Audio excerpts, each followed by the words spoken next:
Okay, everybody, it's part 3 of waitressing tips and tricks and how to relate them to your life. The next one I have is work hard and have fun. I have those two together also for a reason.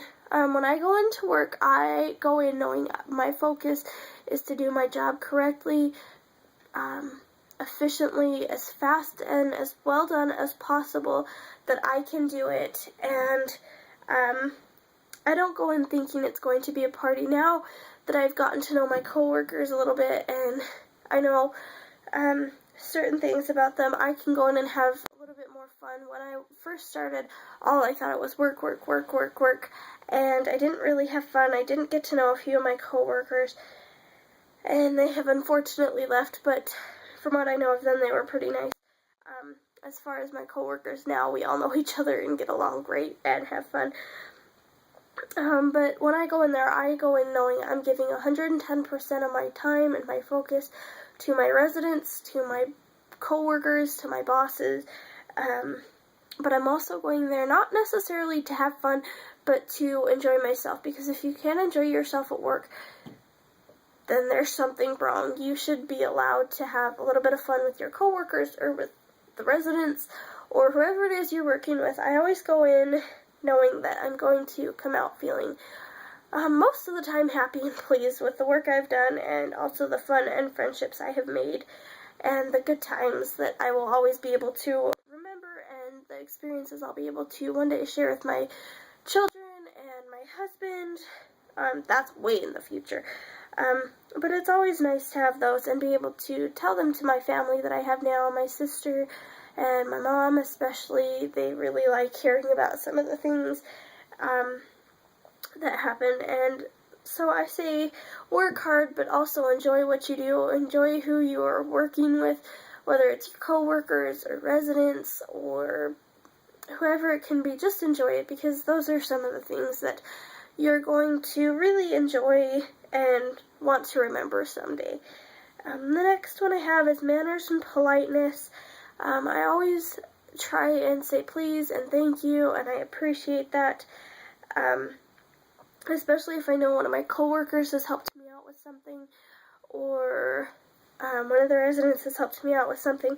I always try and show appreciation for that, because I know what it's like to be in a hustle and a bustle and a hurry and have to help other people as well so they can keep up. So manners, being polite, being kind and courteous, making sure things are going to be taken care of and okay in the end.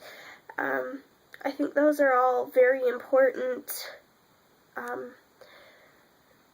things to have, especially in life. I know sometimes it's hard to say you're grateful for certain things people do for you, especially if you don't like that person.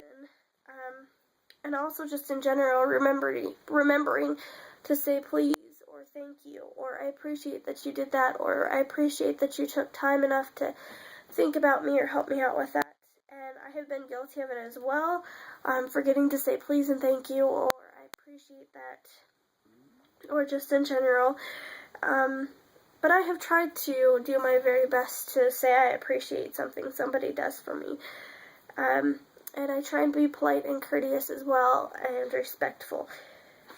The next one, always learn and ask questions. When I first started there, my boss said that I needed to ask as many questions as I possibly could. It was one of the only ways I was going to learn how to do things, and that they would all be very concerned if I wasn't asking questions. And I said, there's no problem there, Chad. I'm always asking questions. I'm always trying to find things out. And I'm always trying to learn. And I guess part of me is knowing that knowledge and education are very important, but knowing that street smarts and knowing just how to handle myself in certain situations does help as well. I'm always, even though I've been there about 2 years, I still ask questions, and I'm always trying to find something new that I can learn, and I don't ever feel stupid. I once told one of my coworkers that I felt stupid asking so many questions all the time. I felt like I was bothering people and I was annoying them, and she looked at me and she said, there is no such thing as a stupid question, and you shouldn't ever feel like you're bothering or annoying, because you're trying to learn, and that shows us that you're doing your best, and you're trying to do your best. And ever since then, I've been okay with asking questions. I've been okay with learning different things. Some of them are easier to learn than others. Some of them are harder to learn. Some of them I still don't have down, and I've been there almost 2 years. Also, I've told people that have come, we've had quite a few people come and go since I've worked to where I've worked, and I always tell them, because I know it's kind of scary to ask questions, especially if you don't want to feel stupid and you want to look like you know what you're doing and you're smart. And I told them they could ask me whatever they wanted whenever they needed to know something, because I would be more than willing to answer their questions and help them figure things out. And I think quite a few of them have really come to rely upon that and are grateful for that, and asking questions and learning, because they know I will never, if I don't know, I will find out and then pass that information along to them.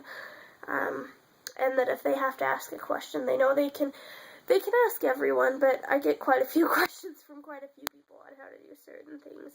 And that makes me feel good. And I think that's the same way in life, is learning, gaining an education, always asking questions, and that's quite important.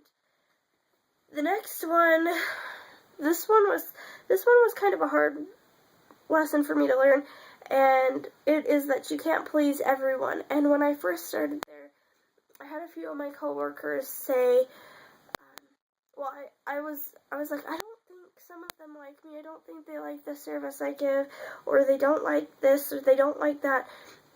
And I had quite a few of them tell me quite often, they said, you can't please everyone. You shouldn't go home and feeling negative and unhappy about yourself.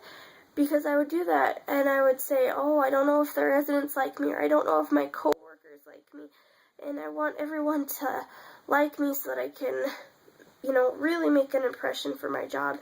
And it's hard, but in reality, in life, in my job, I can't please everyone. There's always going to be someone who has to complain about something, or it's not done fast enough, or it's done too fast, or if one of the residents is pleased, but one of my coworkers is not.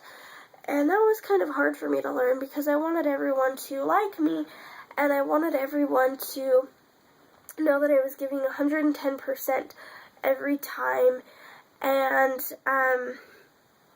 it was hard, because sometimes I would go home and I would feel like people didn't think I was doing my very best, or I wasn't pleasing them, or that my boss wasn't happy with the choices they had all made in hiring me. And I told my mom about that. I had one experience, and I went home and I was so fed up with something, and I went in and I talked to my boss about it, and it got handled.